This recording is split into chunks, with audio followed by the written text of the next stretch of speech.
मोतीबागेत कचरा जाळल्याचा प्रकार, मनपा कर्मचाऱ्यांवर 5,000चा दंड. सामाजिक कार्यकर्त्यांच्या तक्रारीनंतर प्रशासनाची कारवाई, भविष्यात असे प्रकार टाळण्याचे आदेश.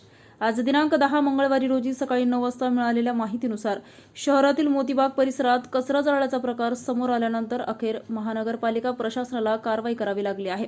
या प्रकरणी महानगरपालिकेचे अतिरिक्त आयुक्त अर्जुन गिराम यांनी संबंधित मनपा कर्मचाऱ्यांवर 5,000 रुपयाचा दंड ठोठावत भविष्यात अशा प्रकारची बेफिकिरी सहन केली जाणार नाही असा स्पष्ट इशारा दिला आहे. काही दिवसापूर्वी मोतीबाग परिसरात मोठ्या प्रमाणात कचरा गोळा करून तो भर रस्त्यात जाळण्यात आला होता.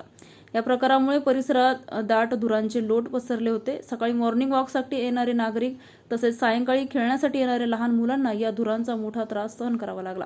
पर्यावरण आणि नागरिकांच्या आरोग्याला धोका निर्माण करणाऱ्या या प्रकारामुळे परिसरात संताप व्यक्त होत होता. या संदर्भात सामाजिक कार्यकर्ते साद बिन मुबारक यांनी महापालिका प्रशासनाकडे लेखी तक्रार दाखल करत संबंधितांवर कठोर कारवाईची मागणी केली होती. त्यांच्या तक्रारीची दखल घेत प्रशासनाने तातडीने चौकशी सुरू केली.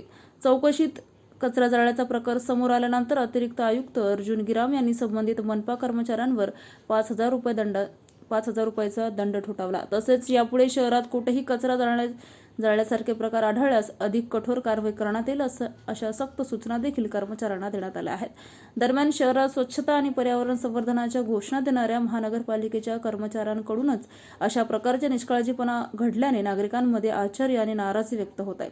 आता तरी प्रशासनाने शहरात कचरा जाळण्याच्या प्रकारावर कायमस्वरूपी आळा घालावा अशी मागणी नागरिकांकडून होत आहे.